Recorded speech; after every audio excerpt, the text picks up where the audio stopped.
नमस्कार, स्वागत है आपका एबीपी न्यूज में। मैं अखिलेश आनंद हूं। 2014 से शुरू हुए मोदी सरकार के दमदार सफर को 8 साल पूरे हो गए हैं। इन 8 सालों में देश ने ऊंची उड़ान भरी, लेकिन दुनिया में अभी जो हालात हैं उससे देश में चुनौतियां भी कम नहीं। तो ऐसे में सामने खड़ी चुनौतियों को हराकर 2024 में तीसरी बार विजय की राह कैसे सुनिश्चित करेंगे मोदी? इसी सवाल का जवाब देगी आज की हमारी ये स्पेशल रिपोर्ट।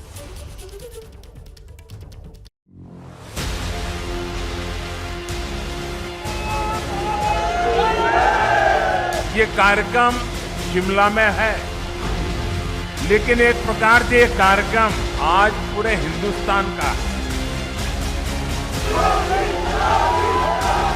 130 करोड़ देशवासियों का परिवार, यही सब कुछ है मेरी जिंदगी। आप ही हैं सब कुछ मेरी जिंदगी में, और ये जिंदगी भी आप ही के लिए है। केंद्र की सत्ता में मोदी सरकार ने अपने 8 साल पूरे कर लिए और इस सालगिरह का जश्न देवभूमि हिमाचल प्रदेश में मनाया। अब सरकार माई बाप नहीं है, वो वक्त चला गया। अब सरकार सेवक है, सेवक, जनता जनार्दन की सेवक। हम वोट बैंक बनाने के लिए नहीं, हम नए भारत को बनाने के लिए काम कर रहे हैं। नई ऊर्जा, नए लक्ष्यों के साथ प्रधानमंत्री मोदी का संकल्प 130 करोड़ लोगों के सपनों का नया भारत बनाने का है।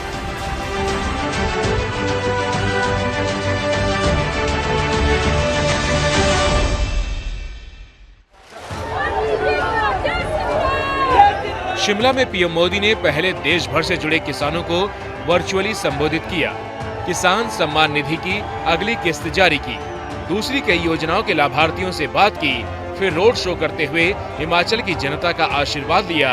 इसके बाद ऐतिहासिक रिज मैदान में संबोधित किया। फिर से एक बार इस देवभूमि से अपने आप को संकल्पित करता।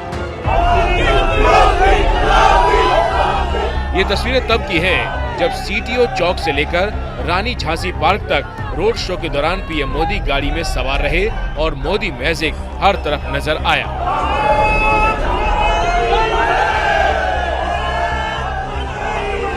लेकिन माल रोड पर पीएम मोदी कुछ देर के लिए गाड़ी से भी उतर गए और पैदल चलने लगे।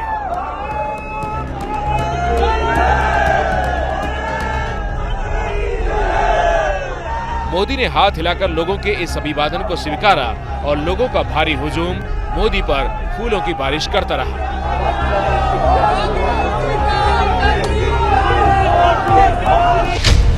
मैं 2014 में मोदी ने पहली बार देश की सत्ता संभाली थी। साल के पहले कार्यकाल में कई बड़े और चुनौतीपूर्ण फैसले लिए, जिन्होंने देश को नई दिशा दिखाई। लोगों ने मोदी का लोहा माना और 2019 में फिर उन्हें सत्ता में बिठा दिया। इस तरह मोदी का मजबूत सफर जारी है और इस सफर को अब 8 साल पूरे हो चुके हैं।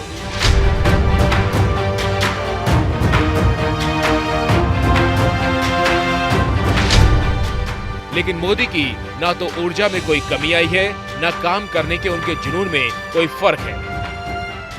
2014 से पहले अखबार की सुर्खियों भरी रहती थी, टीवी के पर चर्चा होती रहती थी, लूट और खसोट की बात होती थी भ्रष्टाचार की, बात होती थी घोटालों की, बात होती थी भाई भतीजेवाद की, बात होती थी अटकी लटकी फटकी योजनाओं की। लेकिन वक्त बदल चुका।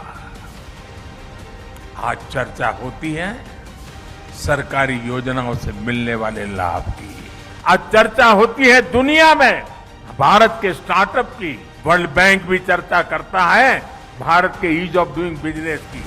आज हिंदुस्तान के मोदी की इस बात से उनके मंत्री और बीजेपी के नेता भी इत्तेफाक रखते हैं। प्रधानमंत्री जी ने भारत की राजनीति की संस्कृति बदल दी और सरकार के कार्य करने की शैली भी बदल गई। आज स्पष्ट है, मोदी है तो मुमकिन है। ये कोई भारतीय जनता पार्टी की आवाज नहीं है, ये आम व्यक्ति की आवाज है कि yes, if prime minister Modi is there, this is possible. लेकिन सवाल है अब आगे क्या? वो कौन सी बड़ी चुनौतियां हैं जो मोदी सरकार के सामने खड़ी हैं और जिन्हें पीएम मोदी अपना दूसरा कार्यकाल खत्म करने के पहले जीतना चाहते हैं, तो आइए ये भी जान लेते हैं। पहली बड़ी चुनौती कॉमन सिविल कोड यानी समान नागरिक संहिता। समान नागरिक संहिता को लागू करना बीजेपी के बड़े एजेंडों में शामिल रहा है और बीजेपी ने इससे कभी इनकार भी नहीं किया। ये तस्वीरें पिछले साल दिसंबर की हैं, जब बीजेपी सांसद निशिकांत दुबे ने संसद के पटल से कॉमन सिविल कोड लागू करने की मांग उठाई थी। आजादी के इतने वर्षों के बाद, 75 साल बाद भी हम कॉमन सिविल कोड कॉन्स्टिट्यूशन को लागू नहीं कर पाए हैं और इसके लिए कोर्ट को हस्तक्षेप करना पड़ रहा है। इसीलिए मेरा आपके माध्यम से सरकार से आग्रह है कि जल्दी से जल्दी कानून लाकर यहाँ यूनिफॉर्म सिविल कोड लागू करना चाहिए। खुद देश के कानून मंत्री किरण रिजिजू मान चुके हैं कि कॉमन सिविल कोड को लागू करना उनकी सरकार का प्रमुख एजेंडा है, जिस पर उत्तराखंड में अमल भी शुरू हो गया है। तो सूत्रों के मुताबिक इस दशा में कमेटी गठित करने का काम यूपी, एमपी और हिमाचल जैसे राज्यों में शुरू करने पर गंभीरता से विचार हो रहा है। दूसरी बड़ी चुनौती अयोध्या की तरह काशी और मथुरा का हल। आंदोलन के पूरे 29 साल बाद 2019 में अयोध्या का फैसला आया था और उसके 3 साल बाद अब काशी और मथुरा की कानूनी लड़ाई तेज चल रही है। इस लड़ाई को निर्णायक मोड़ तक कैसे ले जाएगी मोदी सरकार, इस पर भी देश की निगाहें हैं। तीसरी बड़ी चुनौती चीन पर लगाम। चीन से सीमा विवाद भारत के लिए लंबे वक्त से चुनौती बना हुआ है। मोदी के कार्यकाल में डोकलाम और गलवान घाटी जैसे विवादों ने देश के साथ दुनिया को भी चिंता में डाला। बातचीत के लंबे दौर के बाद भी सीमा विवाद का कोई ठोस हल अब तक नहीं निकल पाया है। आने वाले वक्त में मोदी सरकार इस चुनौती से कैसे निपटेगी, इस पर भी नजरें हैं। चौथी बड़ी चुनौती 5 ट्रिलियन की अर्थव्यवस्था।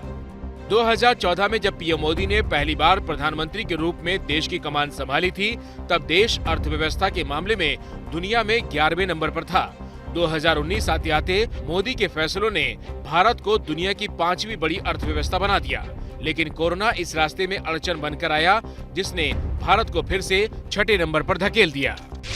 कोरोना ने देश को बेरोजगारी जैसे कुचक्र में फंसाया है, तो रूस यूक्रेन युद्ध का गहरा असर दुनिया के साथ साथ भारत की अर्थव्यवस्था पर भी पड़ा है। इसके चलते महंगाई बढ़ रही है और वो बड़ी चुनौती बन गई है, जो बाकी चुनौतियों के साथ साथ मोदी सरकार के सामने आकर खड़ी है। तो देखना यही है कि ऐसे में मोदी इन कुचक्रों से भी देश को कैसे बचाएंगे और कैसे 5 ट्रिलियन का लक्ष्य हासिल कर पाएंगे।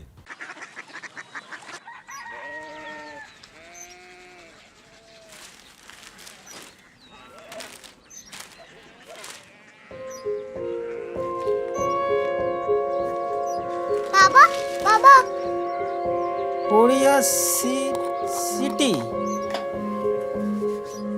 जानी ना।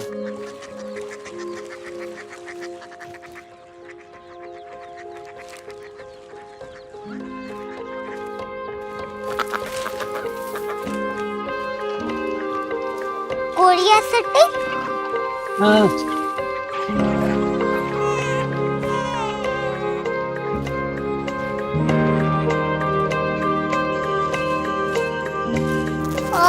कोरिया सिटी कहाँ पे है? शहर अंग्रेजी लगे हैं।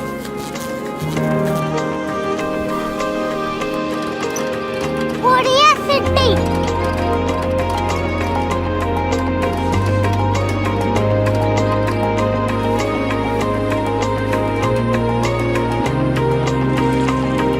वो बहुत दूर है।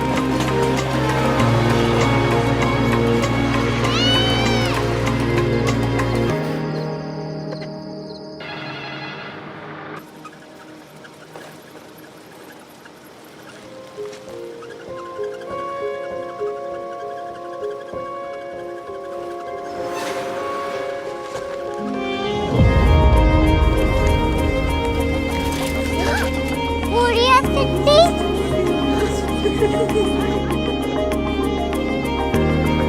दुनिया को कुछ लोग बड़े होते हैं। कोरिया सिटी कहाँ है? प्रोफेसर साहब को पता होगा। हो, ये छोटा वाला ग्लोब लगता है और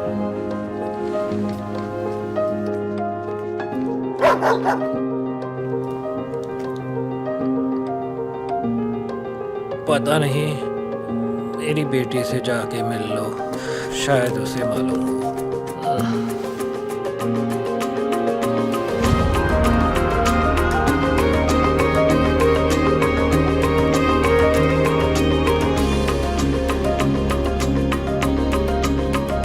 हाय, बाबा ने भेजा है। Come here. Korea city. Korea city नहीं, क्यूरियोसिटी। वो क्या? That's what brought you here? जो तुम्हें यहाँ तक ले आया। क्यूरियोसिटी।